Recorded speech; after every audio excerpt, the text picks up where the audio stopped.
الحمد لله الذي هدانا لهذا وما كنا لنهتدي لولا أن هدانا الله أما بعد فأعوذ بالله من الشيطان الرجيم بسم الله الرحمن الرحيم ألف لام را كتاب أنزلناه إليك لتخرج الناس من الظلمات إلى النور اللهم صل على سيدنا محمد وعلى آل سيدنا محمد وبارك وسلم ثم صل علیہ۔ عزیز دوستوں اور ساتھیوں، اللہ رب العزت کے یہاں ایک اہم سنت ہے کہ اللہ رب العزت جب اپنے بندے کو کسی بڑے انعام سے نوازنا چاہتا ہے تو بندے کو پہلے آزمائش کے ذریعے آزماتا ہے اور دیکھتا ہے کہ بندہ اس نعمت کے لائق ہے یا نہیں لائق، جس کا ذکر اللہ رب العزت نے قرآن میں فرمایا کہ میں نے ابراہیم علیہ نبی علیہ السلام کو پہلے نمرود کی آگ سے آزمایا، اس کے بعد بیٹے کی چاہ سے آزمایا، اس کے بعد جب بیٹا عطا فرمایا بڑھاپے میں تو بیٹے کی قربانی سے آزمایا۔ جب یہ تمام آزمائشوں میں اللہ کے نبی حضرت ابراہیم خلیل اللہ علیہ نبی علیہ السلام کامیاب ہو گئے تو اللہ نے ان کو ایک رتبہ عطا فرمایا۔ اس کو قرآن بیان فرماتا ہے کہ اے میرے نبی آج سے آپ انسانوں کے امام کہلائیں گے۔ اس کے بعد اللہ رب العزت نے یہ حکم فرمایا کہ اے میرے ابراہیم آپ جاؤ اور بیت اللہ کی تعمیر کا کام شروع کرو۔ چنانچہ سیدنا ابراہیم علیہ نبی علیہ السلام نے بیت اللہ کی تعمیر کا کام شروع کیا اور وہ مکمل ہوا۔ ہر انسان کے یہاں ایک دستور ہے کہ جب مزدور مزدوری کرتا ہے تو مالک اس کو مزدوری عطا کرتا ہے، تو اللہ رب العزت تو سب سے بڑا انصاف کرنے والا ہے۔ جب بندے ابراہیم نے اللہ کے گھر کی تعمیر کی تو اللہ نے ان کو یہ اختیار دیا کہ اے میرے خلیل آپ مجھ سے مانگو کیا چاہتے ہو، تو سیدنا ابراہیم خلیل اللہ علیہ نبی علیہ السلام نے فرمایا اے میرے رب میں دنیا کے مال و منال کا سوال نہیں کرتا، نہ ہی فضل و کمال کا سوال کرتا ہوں، میں آپ سے وہ عظیم الشان نعمت کا سوال کرتا ہوں جو آپ کی بارگاہ میں وہ نعمت اکیلی نعمت ہے۔ اللہ رب العزت نے فرمایا اے میرے خلیل ایسی کون سی نعمت ہے جو میرے خزانے میں بھی ایک ہے، آپ مانگو۔ چنانچہ سیدنا ابراہیم خلیل اللہ علیہ نبی علیہ السلام نے مانگا کہ اے میرے رب میری جھولی میں آمنہ کا لال ڈال دیجئے، مجھے اللہ کے نبی علیہ السلام عطا فرما دیجئے۔ چنانچہ دعا مانگنے والا کون؟ ابراہیم خلیل اللہ۔ جس جگہ پر دعا مانگی جا رہی ہے وہ جگہ کون؟ بیت اللہ۔ اور جو آمین کہہ رہا ہے وہ کون؟ اسماعیل ذبیح اللہ۔ اور اللہ نے جس کلام میں ذکر فرمایا اس واقعے کو وہ کلام کون؟ کلام اللہ۔ اور جس کے لیے مانگا گیا، جس کو مانگا گیا وہ کون؟ محمد الرسول اللہ۔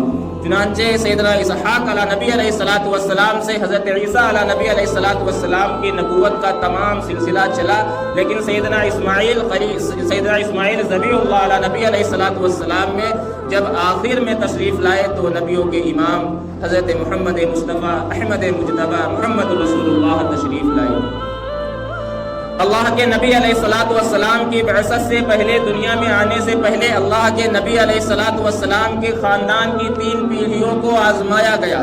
دیکھیے نبیوں اور رسولوں کو آزمایا جا رہا ہے، ہماری اور آپ کی حیثیت کیا ہے؟ ہمارے اوپر ذرا سے حالات آتے ہیں ہمارا یقین ہمارا ایمان بالکل جگمگا جاتا ہے کہ اللہ میری نہیں سننا ہے۔ میرے بھائیوں اللہ تم کو آزما رہا ہے، ٹھوک بجا کر کے دیکھتا ہے کہ میرا بندہ اس نعمت کے لائق ہے، قابل ہے یا نہیں ہے، بلا وجہ میں نعمت مانگ رہا ہے میں اس کو عطا کر دوں۔ چنانچہ اللہ کے نبی علیہ السلام کے دادا جن کا نام شعیبہ تھا، نبی علیہ السلام کے دادا جب چھوٹے تھے تو ان کے والد فوت ہو گئے، سب سے پہلی قربانی۔ آپ کے دادا یتیمی کی حالت میں پرورش پاتے ہیں، چنانچہ ان کی والدہ ان کو لے کر کے اپنے مائکے مدینہ منورہ آ جاتی ہے اور وہاں غربت کی زندگی گزارتے ہیں۔ کچھ دنوں کے بعد مکہ المکرمہ سے ایک قافلہ آتا ہے جو مدینہ منورہ کے اندر کچھ دن کے لیے رہتا ہے، تو اس میں سے ایک ان کے چچا زاد بھائی یعنی اللہ کے نبی علیہ السلام کے پردادا چچا زاد پردادا جو مدینہ منورہ میں تھے، ان کے دوست مدینہ منورہ میں آتے ہیں اور وہ دیکھتے ہیں کہ کچھ بچے تیر اندازی کر رہے ہیں، جس میں سے ایک سفید بال والا بچہ جس کا نام شعبہ ہے، وہ علی الاعلان یہ کہتا ہے کہ یہ شعبہ کا نشانہ ہے، یہ چوک سکتا ہی نہیں کیونکہ یہ قریش کے خاندان کا چراغ ہے۔ چنانچہ ان کے دوست نے یہ تفتیش کی کہ یہ بچہ کیسا ہے، کون ہے۔ لوگوں نے بتایا یہ قریش خاندان کے، عرب کے مشہور و معروف اور مقدم شخصیت کے گھر کا صاحبزادہ ہے، جس کے والد فوت ہو گئے، جس کی والدہ اپنے مائکے میں آ گئی۔ چنانچہ ان کے دوست واپس مکہ مکرمہ جاتے ہیں اور وہ ان کے چچا زاد بھائی یعنی اللہ کے نبی علیہ الصلوۃ والسلام کے چچا زاد پردادا سے یہ کہتے ہیں کہ آپ یہاں بڑے عذرا میں سے شمار کیے جاتے ہیں، بڑے عزت دار خاندان کے ہیں، اور تمہارا بھتیجا وہاں غربت کی زندگی گزار رہا ہے، اس کو اپنے پاس کیوں نہیں لاتے؟ یہ کہنا تھا کہ مطلب کے دل پہ ٹھیس لگی اور انہوں نے یہ قسم کھا لی کہ جب تک میں شعبہ کو مکہ نہیں لے آؤں گا تب تک سکون سے نہیں بیٹھوں گا۔ چنانچہ مطلب چچا زاد پردادا سفر کرتے ہیں اور مدینہ منورہ جاتے ہیں، ان کی والدہ سے بات کرتے ہیں جن کا آپ علیہ الصلوۃ والسلام کی پردادی کا نام شعبہ تھا، پردادی کا نام سلمہ تھا۔ چنانچہ سلمہ سے بات کرتے ہیں کہ میں شعبہ کو اپنے ساتھ لے جانا چاہتا ہوں، وہاں تمام چیزیں مہیا ہیں جس میں اس کی تربیت اور تعلیم اعلیٰ پیمانے پر ہو سکتی ہے۔ لوگوں نے مشورہ کیا، ان کو اجازت دے دی، وہ لے کر کے مکۃ المکرمہ آئے۔ جب مکۃ المکرمہ میں اندر انٹری ماری تو لوگوں نے یہ دیکھا کہ مطلب کوئی اپنے لیے خادم اور غلام خرید کے لائے ہیں، یہ نوجوان جو پیچھے بیٹھا ہوا ہے آخر کون ہو سکتا ہے؟ چنانچہ اس وجہ سے ان کا نام عبد المطلب رکھ دیا لوگوں نے، مطلب کے بھتیجے کا نام عبد المطلب رکھ دیا جو آپ علیہ الصلوۃ والسلام کے دادا ہیں۔ چنانچہ ان کی ذہنیت اور ان کی مہارت کو دیکھ کر کے ان کے اندر ایک لیڈرشپ جذبہ تھا جو لوگوں کے کاموں کو آگے لے کر کے جاتا تھا۔ چنانچہ وہ وہاں رہنے لگے، ایک عرصہ بیتا۔ انہوں نے پڑھا ہوگا کہ بیت اللہ کے ارد گرد کہیں پہ زمزم کا ایک کنواں ہے جو سیدنا اسماعیل ذبیح اللہ علیہ نبی علیہ الصلوۃ والسلام کے قدم مبارک سے اللہ نے جاری کیا تھا۔ اچھا، عرب کے اندر، مکے کے اندر دھوپ کی وجہ سے پتھر کی چٹانیں بالکل گرم ہو جاتی تھی، جس کی وجہ سے پانی بالکل نچلی سطح پہ چلا جاتا تھا، پانی کا کوئی انتظام نہیں تھا۔ تو شعبہ نے یہ تان لیا تھا، یعنی عبد المطلب نے یہ ارادہ کر لیا تھا کہ میں زمزم کے کنویں کو ڈھونڈ کے نکالوں گا۔ چنانچہ وہ ایک کدال لیتے اور بیت اللہ کے چاروں طرف کھودنا شروع کرتے، لیکن پتھر کے سوا کچھ نہیں پاتے۔ ایک طویل عرصے تک ڈھونڈتے رہے، عاجز آ کر کے انہوں نے بیت اللہ کے سامنے ایک نظر مان لی کہ میرے 12 بیٹے ہیں، اگر مجھے زمزم کا کنواں مل جاتا ہے تو میں ان بچوں میں سے کسی ایک بچے کو اللہ آپ کے راستے میں قربان کر دوں گا۔ یہ کہنا تھا کہ دوسرے دن زمزم کا کنواں ان کی کدال کے نیچے آتا ہے، پتھر پھٹتا ہے اور کنواں ظاہر ہو جاتا ہے۔ جب کنواں ظاہر ہو گیا تو ان کی عظمت اور رفعت لوگوں کے نزدیک اور زیادہ بڑھ گئی، وہاں پر قافلے آنے لگے، ایک شہر آباد ہونے لگا، یہاں تک کہ اتنی عظمت لوگوں نے ان کو دی کہ بیت اللہ کا والی بنا دیا حضرت عبد المطلب صاحب کو۔ جب بیت اللہ کی چابی ان کے پاس آ گئی تو بڑے وزراء میں سے وہ شمار کیے گئے۔ جب نظر کی بات آئی تو قرآن اندازی کی گئی کہ 12 بچوں میں سے کس کی نظر ڈالی، کس کی قربانی دی جائے گی۔ چنانچہ وہ جو پرچیاں ڈالی گئیں تو ان 12 بیٹوں میں ایک بیٹا جو سب سے حسین و جمیل بیٹا تھا وہ تھے حضرت عبداللہ، آپ علیہ الصلوۃ والسلام کے والد محترم۔ جب ان کا نام آیا تو ان کی قربانی کی باری آئی تو لوگوں نے یہ مشورہ دیا کہ ان کی قربانی دینے کے بجائے اونٹوں کا انتظام کر لے، اونٹوں کی قربانی دے دے۔ چنانچہ قرآن ڈالا گیا، 10 اونٹ یا عبداللہ، قرآن نکالا گیا تو عبداللہ، پھر اس طریقے سے کرتے کرتے جب 100 اونٹ یا عبداللہ، تب اونٹوں کا نام آیا، لہٰذا انہوں نے 100 اونٹوں کی قربانی دے کر کے اس نظر کو پورا فرمایا۔ جب حضرت عبداللہ آپ علیہ الصلوۃ والسلام کے والد محترم کی خوبصورتی کے چرچے علاقے میں ہونے لگے تو لوگ ان کو دیکھتے اور ان کے اوپر فریفتہ ہو جاتے۔ تو عبد المطلب کو یہ اندیشہ ہوا، یہ فکر لاحق ہوئی کہ چلیے اب ان کے نکاح کا انتظام کیا جائے۔ تو رشتہ داروں نے یہ بتایا کہ بنو زہرہ ایک قبیلہ ہے جو مدینہ منورہ کے اندر ہے، اس میں ایک بیٹی ہے جس کا نام آمنہ ہے، وہ بڑی حسین اور بڑی ٹیلنٹڈ اور بڑی ذہنیت کی اچھی اور صاف ستھری بیٹی ہے، لہٰذا آپ عبداللہ کا نکاح اس سے کروائیں۔ اس سفر پہ گئے، عبداللہ کا نکاح ہوا، عبداللہ واپس آئے۔ کچھ ہی وقت مفسرین فرماتے ہیں کہ اس وقت حضرت عبداللہ کی عمر 17 سال سے کچھ کم تھی اور آمنہ کی عمر ان سے 2 سال چھوٹی تھی، لہذا جب وہ واپس آتے ہیں نکاح کے بعد تو کچھ عرصے تک رہتے ہیں، حضرت آمنہ حاملہ ہوتی ہے۔ اس وقت میں شام کا ایک قافلہ آیا ہوا ہوتا ہے، تو گھر والے کہتے ہیں کہ بیٹا آپ چلے جاؤ، شام میں کچھ مال لے کر کے آؤ، تو آگے آنے والے جو اخراجات ہیں وہ تمہارے بآسانی پورے ہو جائیں گے۔ لہٰذا حضرت عبداللہ شام کے قافلے کے ساتھ شام چلے گئے، اور وہاں سے واپسی پر جب آ رہے تھے تو راستے میں ہی عبداللہ کو اتنی شدید تیز بخار آیا کہ کمزوری کی حالت کی وجہ سے ان کو سفر کرنا لامحال ہو گیا۔ چنانچہ راستے میں ہی مدینہ منورہ پڑا تو سسرال والوں نے ان کو روک لیا کہ بیٹا جب آپ ٹھیک ہو جانا تب چلے جانا، جب تک آپ یہیں آرام کرو۔ اچھا، حضرت عبداللہ کا جو نکاح ہوا تھا وہ کچھ ہی وقت ہوا تھا، تو نئے جوڑے کی یہ تڑپ ہوتی ہے کہ میرا شوہر میرے پاس رہے۔ تو جب حضرت عبداللہ اپنے گھر سے رخصت ہو رہے تھے تو حضرت آمنہ غمگین تھیں اور یہ سوچ رہی تھی کہ کاش میرا شوہر میرے پاس ہی رہے۔ تو حضرت عبداللہ نے یہ کہا تھا کہ آمنہ غم نہ کرو، میں واپس آؤں گا، جس طرح تم مجھے چھوڑنے کے لیے دروازے تک آئی ہو، جب میرے آنے کی خبر سننا تو تم اسی طریقے سے تیار ہو کر کے دروازے کے اوپر میرا استقبال کرنا۔ لہٰذا جب وہ قافلے کی خبر مکہ المکرمہ میں دی گئی کہ شام سے جو قافلہ آنے والا تھا وہ آ رہا ہے، کچھ دوری کے اوپر پہنچا ہے، تو مکے کے اندر ایک عید کا ماحول ہو گیا کہ سب کے والدین واپس آ رہے ہیں، بچوں کے اندر ایک عجیب جذبہ پیدا ہو گیا، سب صاف ستھرے، گھر کے اندر صفائی، عورتیں صاف ستھری، سب اپنے اپنے دروازوں پہ کھڑی ہوئی۔ لہٰذا آپ علیہ نبی علیہ السلام کی والدہ ماجدہ حضرت آمنہ بھی اپنے دروازے پہ کھڑی ہوئی۔ قاصد آنے والا آتا ہے، سب کے گھروں میں جاتے ہیں، لیکن جب آ کر بتاتا ہے کہ آمنہ آپ کے شوہر کو راستے میں شدید بخار کی ہونے کی وجہ سے وہ آپ اپنے سسرال میں ہی رہ گئے ہیں، جب ان کی طبیعت ٹھیک ہو جائے گی تب واپس آئیں گی۔ پہلا صدمہ حضرت آمنہ کو، ایک تو جدائی والا صدمہ، دوسرا انتظار ختم ہونے کے بعد پھر اللہ نے انتظار شروع کر دیا، ایک اس بات کا صدمہ۔ چنانچہ عبد المطلب نے لوگوں کو، رشتہ داروں کو یہ اطلاع بھجوائی کہ جاؤ مدینے سے میرے بیٹے کو لے کر کے آؤ۔ جب یہاں سے رشتہ دار جاتے ہیں مدینہ منورہ میں دیکھتے ہیں، خبر دی جاتی ہے، سسرال والے کہتے ہیں ابھی کچھ ہی دن پہلے حضرت عبداللہ دنیا سے رخصت ہو گئے، حضرت عبداللہ دنیا سے رخصت ہو گئے۔ یہ خبر لے کر کے آمنہ کے پاس جب آتے ہیں تو آمنہ کا حال آپ اندازہ لگائیں۔ مفسرین فرماتے ہیں اس وقت حضرت آمنہ کی عمر 16 سال کی تھی اور عبداللہ کی عمر 18 سال کی تھی۔ 18 سال کا نوجوان شوہر فوت ہو جاتا ہے، بیوی حاملہ ہے، عمر 16 سال ہے، غم کا ایک پہاڑ ٹوٹ پڑا، لیکن اللہ جس کو صبر عطا فرمائے اس کو کوئی مٹا نہیں سکتا۔ حضرت آمنہ فرماتی ہیں کہ اس صبر کے ساتھ میں نے اپنے بیٹے محمد کی پیٹ میں پرورش کی، اللہ نے حفاظت کی، لیکن ان درمیان جب محمد میرے پیٹ میں تھا تو ایک عجیب واقعات نظر آتے تھے، جن کی کچھ جھلکیاں میں آپ کو بتاتا ہوں۔ وہ فرماتی ہیں کہ جب میں باہر نکلتی تو مجھے دھوپ چھوتی بھی نہیں، آسمان کے اوپر ایک بادل جو میرے اوپر ہر وقت سایہ کرتا، اور میں درختوں کو دیکھتی، درخت اس طرح آہستہ کے ساتھ سادگی کے ساتھ جھکتے گویا کہ وہ مجھے سلام کر رہے ہوں۔ مکے کی عورتیں مجھے گھر سے پکڑ کے لے جاتی کہ آمنہ زمزم کے کنویں کے پاس چلو، جب تم وہاں کھڑی ہوتی ہو تو مجھے ڈول ڈالنے کی، رسی ڈال کر پانی نکالنے کی ضرورت نہیں پڑتی، تم کو دیکھ کر کے زمزم خود بخود اوپر آ جاتا ہے۔ یہ تمام چیزیں حضرت آمنہ فرماتی ہیں کہ 9 مہینے کی مدت گزر گئی، میرے جسم کے اوپر ایک خراش بھی نہیں آئی، میرا سر بھی نہیں درد ہوا، اتنی بآسانی۔ چنانچہ وہ مبارک گھڑی، وہ مبارک رات بھی آتی ہے کہ ایک عجیب سا سناٹا، آسمان کے اوپر سرخ ستارہ۔ اللہ نے پچھلی کتابوں کے اندر ایک نشانی بیان کی تھی کہ جب میرا محبوب دنیا کے اندر مبعوث ہوگا تو آسمان کے اندر ایک سرخ ستارہ نظر آئے گا۔ لوگوں کو فکر ہوئی کہ سرخ ستارہ تو آ گیا، محبوب کہاں ہے؟ لوگوں نے اس کی تلاش کی لیکن کسی کو کچھ خبر نہ ہوئی۔ چنانچہ وہ وقت آتا ہے صبح صادق کا وقت، گھور اندھیرا۔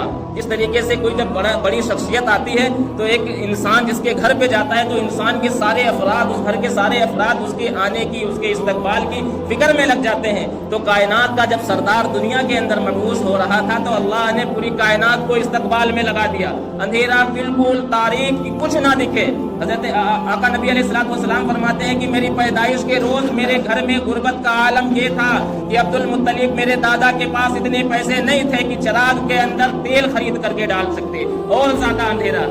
مفسرین فرماتے ہیں کہ جب اندھیرا ظلمت چھٹتی ہے، کھٹتی ہے، تو روشنی کے آمد کا انتظار اسی طریقے سے اللہ رب العزت فرماتا ہے۔ چنانچہ وہ پیر کا روز، صبح صادق کا وقت، حضرت آمنہ فرماتی ہے کہ گلاب کی خوشبو پورے مکہ کے اندر پھیل گئی، میرا کمرہ پورا معطر ہو گیا، اور میرا بیٹا جب دنیا کے اندر تشریف لایا تو اندھیرا کمرہ روشنی سے بھر گیا۔